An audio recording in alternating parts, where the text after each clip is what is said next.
6 czerwca 1692 roku Port Royal, nazywany wówczas centrum pirackiego świata, przestał istnieć w ciągu kilku minut. To było jedno z najbogatszych miast Karaibów, tętniące handlem, alkoholem i przemocą. Kupcy i korsarze obracali tutaj łupami zdobytymi na hiszpańskich galeonach. Bogactwo płynęło szeroko, ale nikt nie pytał, skąd pochodzi. Rankiem nadszedł pierwszy wstrząs. Gdy ziemia pękła, wszystkie budynki zaczęły wślizgiwać się do morza. Ludzie spadali w szczeliny, porwani przez wodę, która wdarła się w miasto z siłą, jakiej nikt nie mógł powstrzymać. Szacuje się, że zginęło tutaj ponad 2000 osób. Dzisiaj ruiny Port Royal leżą kilkanaście metrów pod wodą. Ulice, piwnice, fragmenty murów i beczki pozostają na swoich miejscach, jakby ktoś zatrzymał czas. Archeolodzy nazywają to miejsce podwodną kapsułą XVII wieku. Port Royal stał się symbolem nie tylko piractwa, ale też pychy i nagłego końca. Historia tego miasta wciąż leży pod wodą. Because remember, Port Royal was the richest and the wickedest place in the world at that time. So to protect so much gold and silver and all these things, you need security. And wall and cannons and guns was a part of the security.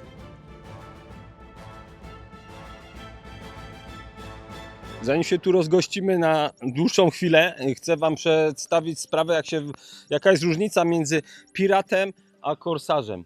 Pirat działał nielegalnie, korsarz legalnie, na zlecenie króla. I zaraz mnie tutaj coś pokręci, tak mnie komary gryzą, że to jest niepojęte tutaj od wody.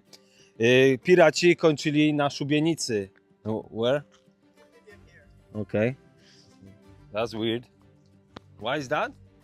Przed chwilą miałem taki incydent, że musiałem się niestety ruszyć z tamtego miejsca, bo pani wyskoczyła security, że tam nie mogę nagrywać, ale ja nie byłem w ogóle na tamtym terenie, tylko tutaj na tej samej drodze. Mówi, że stąd mogę. Nie wiem, jakie tu są zasady, ale strasznie mnie to dziwi w niektórych krajach, słuchajcie, że to jest takie działanie jakby, nie wiem, na przekór. Ja wiem, zasady zasadami, to nie jest wina tej pani oczywiście, ale no...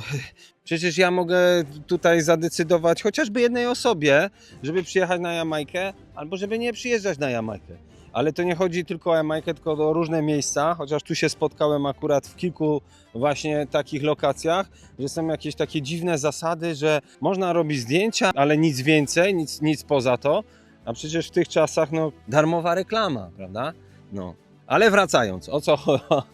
Bo zacząłem Wam opowiadać, jaka jest różnica między piratem a korsarzem. Pirat działał nielegalnie, a korsarz na zlecenie najczęściej króla lub jakiejś korony danego kraju, na przykład brytyjskiej. Pirat nie miał żadnych papierów na to, korsarz miał tak zwany list kaperski, czyli potwierdzenie od króla, że no, może działać legalnie.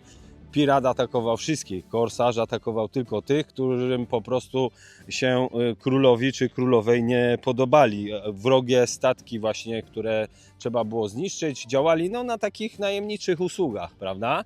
Najczęściej pirat kończył na szubienicę, a korsarz dostawał jeszcze tytuł szlachecki.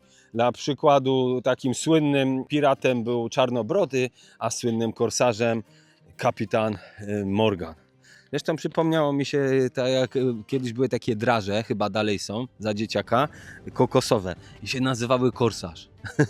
Kto pamięta albo kto obecnie je je, dajcie znać w komentarzu. W tym momencie pomyślałem sobie, to zabawne, bo 400 lat temu, dokładnie w tym miejscu, nikt by mnie nie zatrzymał. Tutaj nie było ochrony, regulaminów ani pozwoleń. Port Royal było miastem bez prawa, formalnie angielskim, w praktyce rządzonym przez tych, którzy mieli broń, statek i pieniądze. Piraci, korsarze, kupcy, przemytnicy, wszyscy działali obok prawa, a często ponad nim. Angielskie władze przymykały oczy, bo Port Royal było dla nich wygodne. Piraci osłabiali Hiszpanię, a łupy zasilały port i skarbiec. To było miejsce, gdzie kończyły się zasady. Granica między przestępstwem a służbą państwu była tutaj cienka jak kartka papieru. Dzisiaj ktoś mówi mi, że nie mogę nagrywać. Wtedy nikt nie pytał, co wolno, a czego nie. I może właśnie dlatego Port Royal rosło tak szybko. Coś się koza zgubiła. Co jest? Co jest koza? Coś nie chce być chyba głaskana. Ale tu kozioł też stoi. Nie będę zaczynał, żeby nie było się z jakąś aferką. Dajcie spokój. Nic nie zrobiłem. Mama chyba. No właśnie, więc nie ma co podchodzić mama z młodymi. Chociaż nie, rogi miała. No może ojciec wyszedł na sobotni spacer. Dzisiaj jest sobota.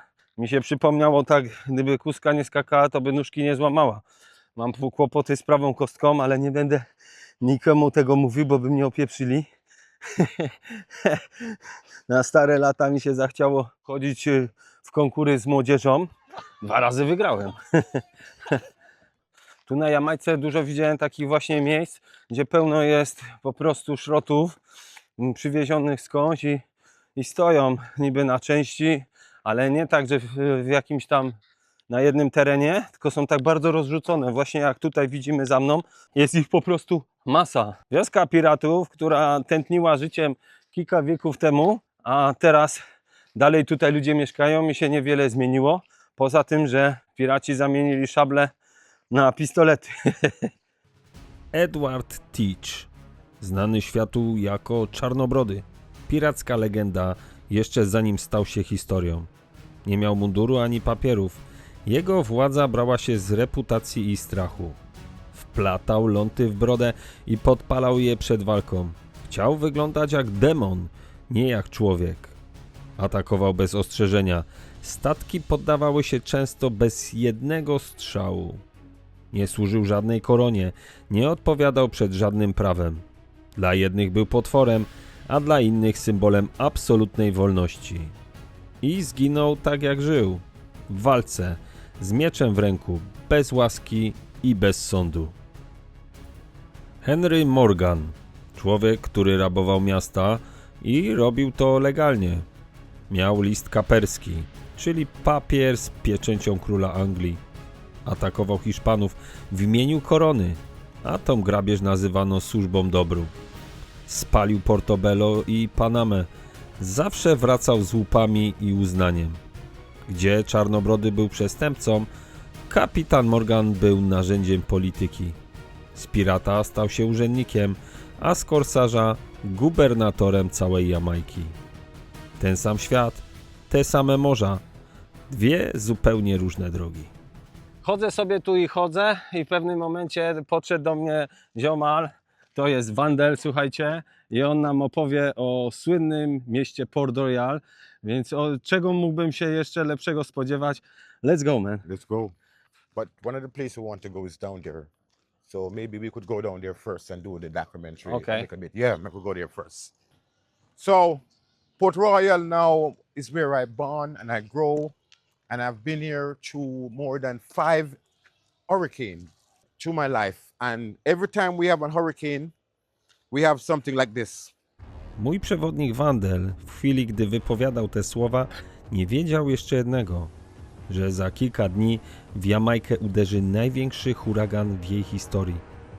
Huragan nazwany Melissa. Ja też wtedy nie wiedziałem, jak blisko byłem tej granicy. Wyleciałem z wyspy zaledwie kilka dni wcześniej. W kolejnym odcinku opowiem Ci, jak wyglądała Jamajka tuż przed katastrofą, w trakcie i po. I dlaczego czasem historia daje ostrzeżenia, których nie potrafimy jeszcze odczytać. And now we have this water level that goes nowhere. High tide, just like how you see them build this building. This is what Port Royal House was like. A big cellar. A big cellar because they always have this water problem. Always. So they were aware that it might happen, yeah? Because of the first earthquake. If you look really and truly, all these places was structure, historical structure. But what happened after the earthquake, the first one, they go back and build something different. Then things was changing at that time. You could get little cement and they cover the older brick. So that is not old, it's new, but the real foundation is old because it's brick. It's not cement, it's not steel, and it's not black. Where did they get the bricks from? Most of the bricks are from England, a lot of them. The large set of bricks that they have, it come from a place in Jamaica that they used to make brick named GP. GP, if you look at some of the brick, you can see that mark on it, GP. Now they turned that brick factory into a big prison. O, wow. Yeah, and they call it General Penitentiary. General Penitentiary, znane na Jamajce po prostu jako GP, działa od 1874 roku. Powstało jeszcze w czasach kolonialnych jako narzędzie kontroli, nie resocjalizacji. Już wtedy było przepełnione, brutalne i odizolowane od świata. Przez dekady trafiali tu mordercy, gangsterzy, ale też ludzie skazani za drobne przestępstwa, często bez realnej szansy na obronę. Cele były ciasne, gorące, pozbawione sanitariów. Przemoc między więźniami była normą, a strażnicy rzadko reagowali. GP stało się symbolem systemu, który bardziej karał niż naprawiał. Organizacje praw człowieka wielokrotnie określały to miejsce jako jedno z najgorszych więzień na Karaibach. Dziś General Penitentiary wciąż funkcjonuje. Jest cichym przypomnieniem, że historia Jamajki to nie tylko reggae i plaże, ale też mroczne miejsca, o których rzadko mówi się głośno. Careful of this. We have to go over there anyway. All of these dump, some of it is from the fort. And I bet if you check it, you could find a little piece of gold, a little button, a little something historical, coins. But it's prohibited to dig here, so you cannot do it. If you walk in and see something, you can take it up, but to dig with a shovel, yeah.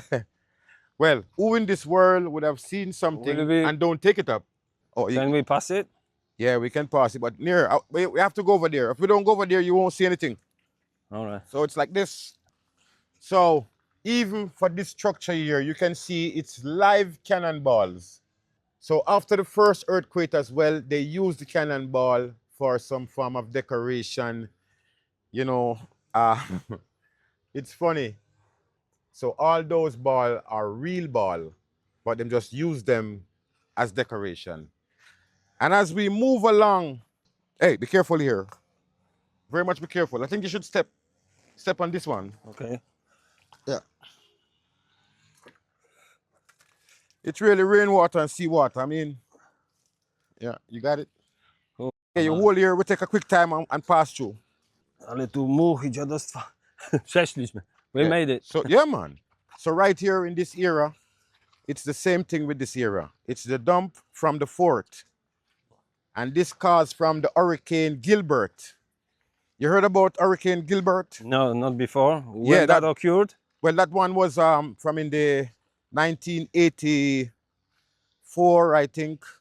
Yeah, so that's a live cannonball there. And they have no more use. Can't walk in no more water because you have on your shoes.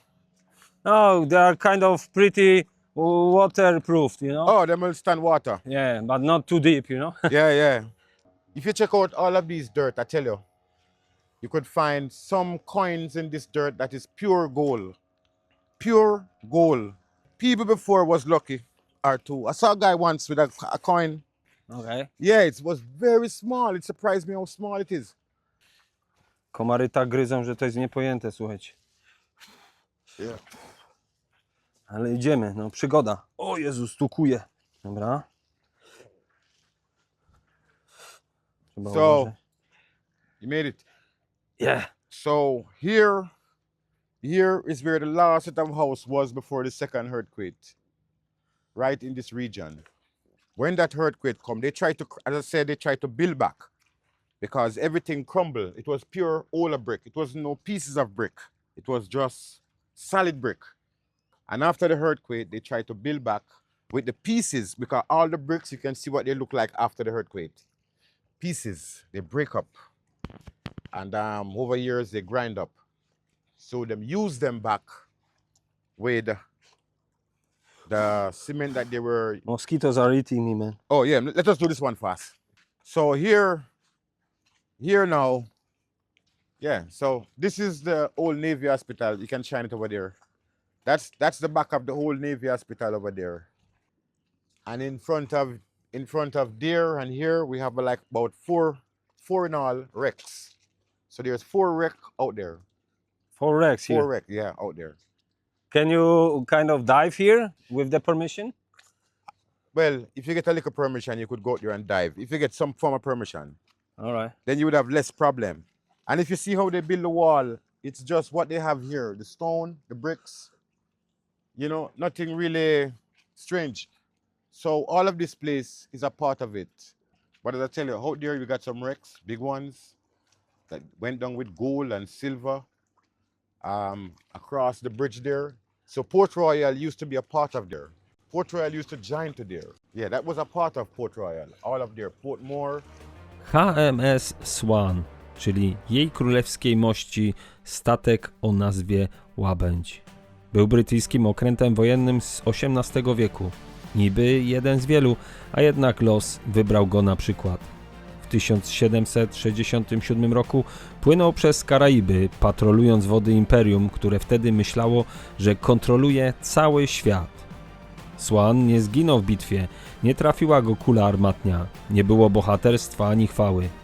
Zabiła go rutyna, noc, cisza i rafa, której nikt nie zobaczył na czas. Statek wszedł na mieliznę i zaczął się łamać jak zabawka wrzucona do wanny pełnej skał. Załoga walczyła o swoje życie. Część ludzi uratowano, ale okręt poszedł na dno. Morze zrobiło to, co robi najlepiej. Przykryło wszystko piaskiem i zapomniało. Dziś można tu zanurkować i wpłynąć w tą ciszę, w której czas zatrzymał się ponad 2,5 wieku temu. To doświadczenie na pewno robi kolosalne wrażenie, bo pod wodą nie ma żartów. Jest tylko cisza, ten wrak i świadomość, jak łatwo morze potrafi wszystko nam zabrać. Of Port Royal, and when the earthquake come, all of that gone. So everything in the middle here that you see as water was house. All. Okay. Over there is another fort. If you look over there, there is a fort straight across the other community over Yeah. on the other side. They call it Fort Augustus, and they change it to a prison for women. And still works the prison? They finished with it now. Okay, so Yeah. it's closed down. It's closed down. If you look in the water up there, a lot of mosquito. Yeah, Yeah, them don't. they throw love them- me. They love me too. Well, brother, we're not going to take it that way. We're just going to take it here. You have it under control? Can you creep through here? Oh, I don't shit. think so. Patrzcie, jakie tu są kolce ogromne. Kurwa, oko bym stracił. Trzeba tu uważać, bo jest masakra. Z kolcami. O kurwa. Dobra. Ale to tu już nie przejdę. Kosmos. Ale żem się tutaj wsadził z tym kolegą. You got it? I'm gonna go there. Yeah, somehow. So, Okay. so one of the big problem is plastic. One of the big problem here, pollution. When we can do something about this, all of this plastic come from on that side, Portmore, the same community that was a part of Port Royal back in the days. If you look at these, This is like brand new, right? yeah, crooks. Them drift from over there, come over. The truth about Port Royal, if you look at that little pottery, that's a piece of pottery, and I think it's one of those that they used to use maybe after the 1800. Okay. Yeah, that's something from the 1800. It's not the 1600 or the 1700. Widzicie, nie byłem świadomy, że tutaj w tych, że tak powiem, lekkich mokradłach można znaleźć jakieś no, fragmenty pozostałości po życiu ludzi tu w poprzednich wiekach. Ja, słuchajcie, muszę uciekać po prostu, bo to jest masakra, co tu się dzieje. Jestem tak zjedzony całkowicie. Nie ma chyba wolnej przestrzeni na moim ciele odsłoniętej, która by nie została ukąszona przez komary. I wycofuję się po prostu. To nie da rady po prostu. Nie da rady. Trzeba uciekać z tych mokradeł. O, Yes, time. Take your time. a. Ja pierdziel. Mosquito by the millions. Can we pass here? No, no, we have to go. Oh, through the school?